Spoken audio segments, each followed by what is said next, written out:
let's talk about real estate finance tonight. All right, guys. So I'm going to pull it up. Boom, there it is. And let's start with the first question of the evening. So, what do you guys think? An open end clause in a mortgage benefits the buyer most. An open end clause in a mortgage benefits the buyer most if she or he has a loan subordinate to a construction loan, might need to borrow additional money, allows a subsequent buyer to assume the loan, or is prepaying the loan. What do you guys think if it's open ended? What is that? What do you think of that in your mind? Right. An open end clause means it's open ended. We can keep borrowing from it. We can come back to it, right? Like a home equity line of credit. Very good, you guys. You got that right away. So that's a possible clause in a mortgage. Anybody remember any other clauses that might be in a mortgage that we need to talk about? Because this is the way I want you to study. I want you to look at the question on the page, but also think, okay, how does this relate to other things? What's some other clause in a mortgage that maybe you've struggled with or you have trouble remembering? Anybody got any? I think of, how about an alienation clause or a due on sale clause? An alienation clause or a due on sale clause in a mortgage says that if I sell the property, right, if I transfer the deed without paying off the loan, that the lender can call the whole loan due at once, even if there's more time left on the mortgage, then call it due, accelerate that, call it due, because they don't want to be alienated from the deed holder, right? What's another one? What do you guys think? What's another good common clause in a mortgage? Acceleration clause, Sunita, very good. An acceleration clause. I've done something that is in disagreement with what I originally agreed to. Usually quit paying is a great example, right? And the lender has said, the heck with this. We're going to call this whole loan due. Maybe you should have had 20 or 30 more years to pay. And now they're going to call it all due at once, right? They're going to say, we want you to pay this off right now, right? And they're not going to leave that open for all that time. Let's see, another one that might be in there, and this is less popular, it comes to mind less, is the relief clause or the defeasance clause, right? The defeasance clause. What does the defeasance clause mean? Once I've defeated my lender, right? Once I've paid the money back, they either have to release the lien if we're in a state that does liens on the property, or they have to give me my deed back. If I'm in a deed of trust situation, they've got to give me my deed back. The defeasance clause says once that loan's paid off, they can't hold a lien over me. They've got to release that. It also says that if I'm in a deed of trust state, that they have to give me the deed back, the deed of reconveyance. Yep, there you go. Let's do this one next. The liquidation of a financial obligation on an installment basis is commonly termed as an amortization, acceleration, conveyance, or condemnation. Amortization, acceleration, conveyance, or condemnation. Yeah, liquidation of a financial obligation on an installment basis is commonly called amortization. Now, if I have a fully amortized loan, how much do I owe at the end? Anybody remember? If I have a fully amortized loan, how much do I owe at the end? Zero, nothing. If I have a partially amortized loan and I have a payment at the end due of whatever I didn't get paid off over the life of the loan, what do we call that big payment at the end? Sunita got it, Jane got it, everybody got it? Balloon payment. Yes, absolutely. That's the balloon payment. I see that in an interest-only loan, and I have that in a partially amortized loan. But on a fully amortized loan, there would be no balloon payment because I got it all paid off at the end. All right, charging an interest rate that is higher than the legal limit is a graft, usury, discounting, or compounding. If you guys have ever watched, I always say mobster movies, they're always doing this, right? They're charging something higher than the legal limit. We call them juice loans for those of you who like mob history, but right? And usury, right? Usury. Yes, usury. So usury is when I am charging more than the law allows in interest, and that is legal, obviously. And so that is one that will get us into trouble. Okay. Now we're going to kind of keep with the same theme. A characteristic of a partially amortized loan is that A, they all have variable interest rates. B, they all have terms of 25 years. C, no loan balance exists at the end of the loan term. Or D, a balloon payment exists at the end of the loan term. And we know that this is D, that the balloon payment exists at the end of the loan term. There you go. Awesome, guys. On an FHA loan, which of the following would the buyer not be required to do? Would it be make a 20% down payment on the loan, meet FHA credit standards, find an approved lender willing to make the loan, or provide mortgage insurance to protect the lender? What do you guys think? Anybody know this one? On an FHA loan, what would they not be required to do? Yes, they would not be required to make a 20% down payment on the loan. That's typically conventional.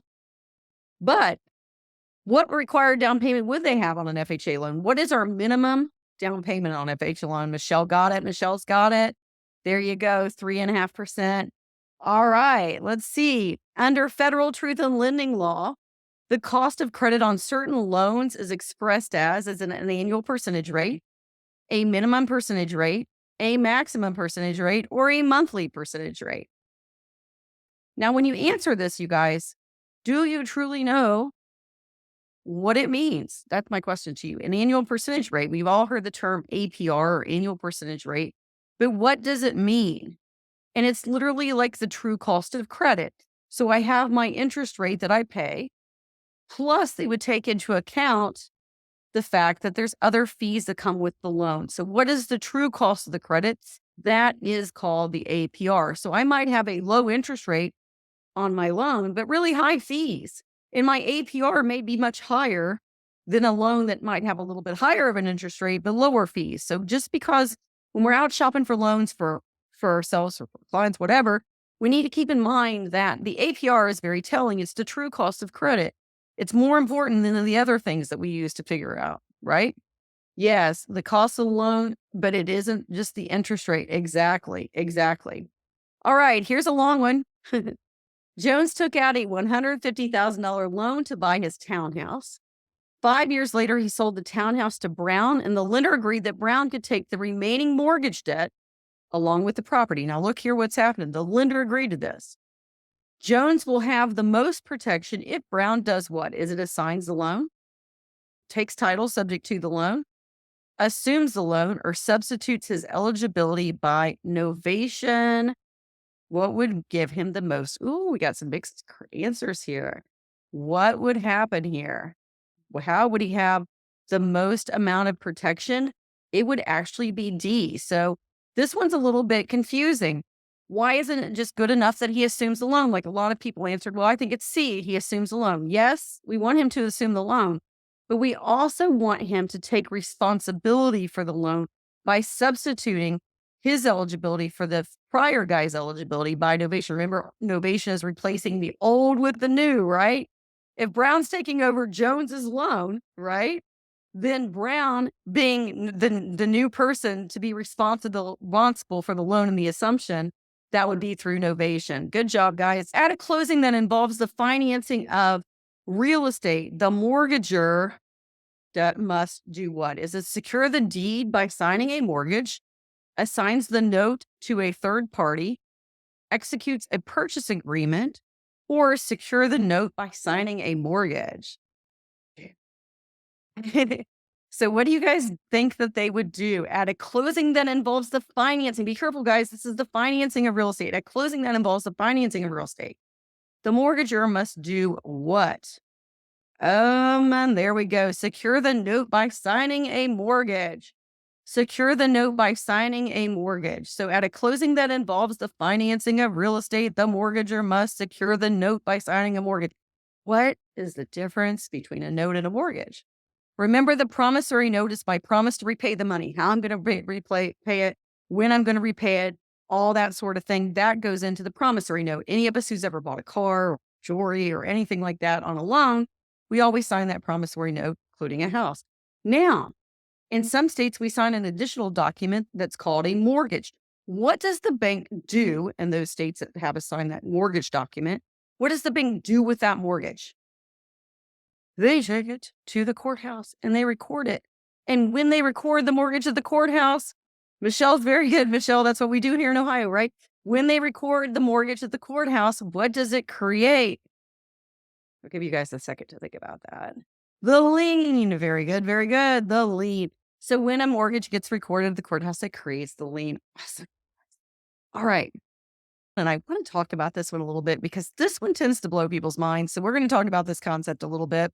For those of you who are not in areas where land contracts are popular, I happen to be in an area where land contracts are kind of popular, so I know about them, but not everybody does. In an installment land contract, or sometimes in some states we call it a contract for deed, what type of title did the seller retain? In an installment land contract, what type of title did the seller retain? Is it legal, equitable, record, or joint? We're getting mixed answers here. In an installment land contract, what type of title did the seller retain? Remember, the seller is offering the financing here. And what's he holding on to?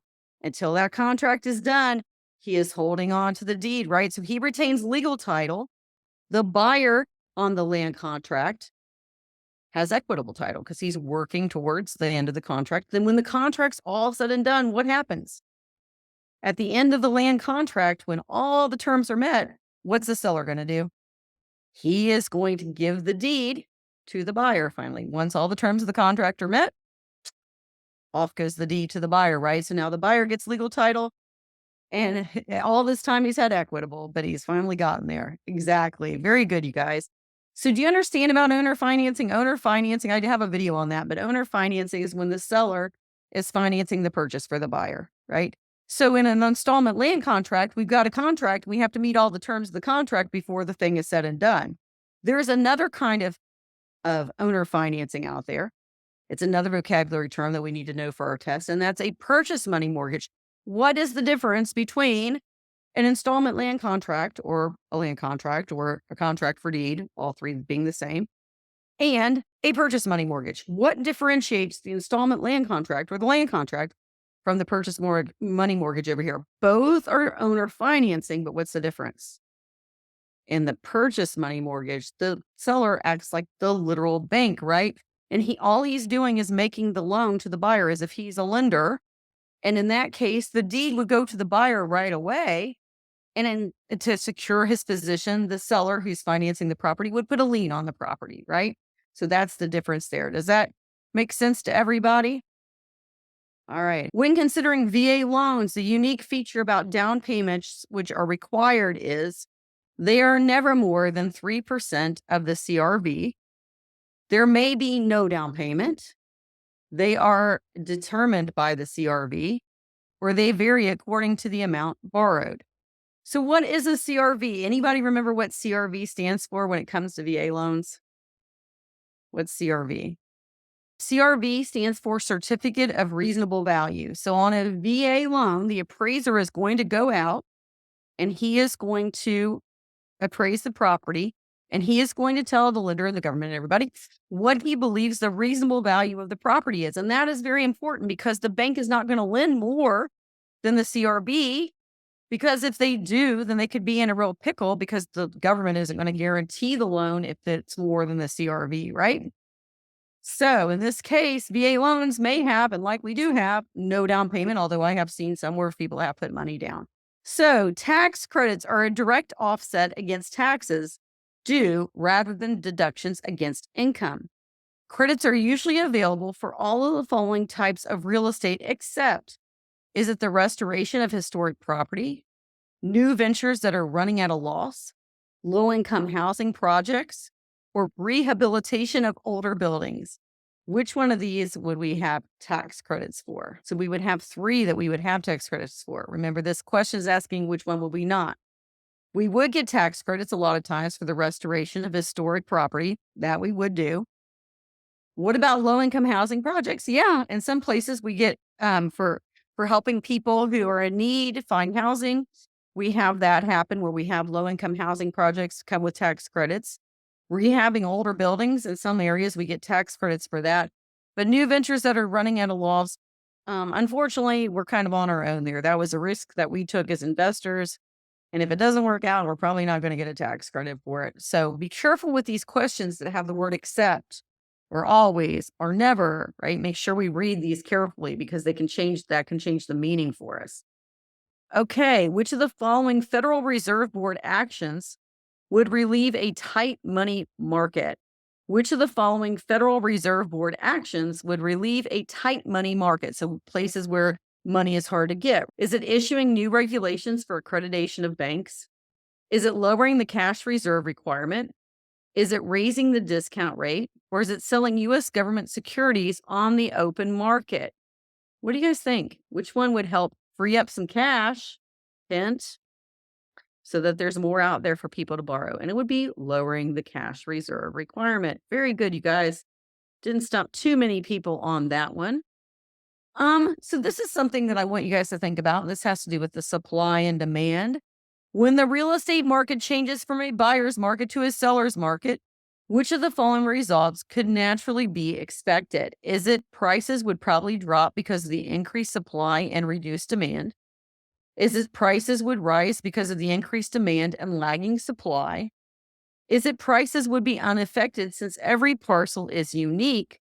Or construction activity in a new subdivision would decline? What do you guys think is going to happen there? So we're changing from a buyer's market to a seller's market. Yeah.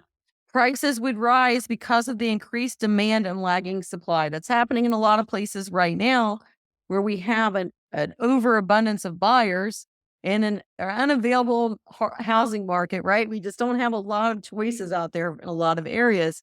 Although I had read this morning that in most places the housing inventory was up, like there's more houses hitting the market than this time last year, which is good news for all of us because we want to see more of a balance. We don't want to have an extreme buyer's market or extreme seller's market. We would like it to be pretty balanced. That's good for everybody. All right. The statement signed by the mortgagee, which acknowledges that a loan has been paid in full, is called, is it a release of lien, a satisfaction of mortgage, an estoppel certificate, or an assertion of derangement? That sounds terrible, doesn't it? Okay. The statement signed by a mortgagee, which acknowledges that a loan has been paid in full, is called what? This is the satisfaction of mortgage.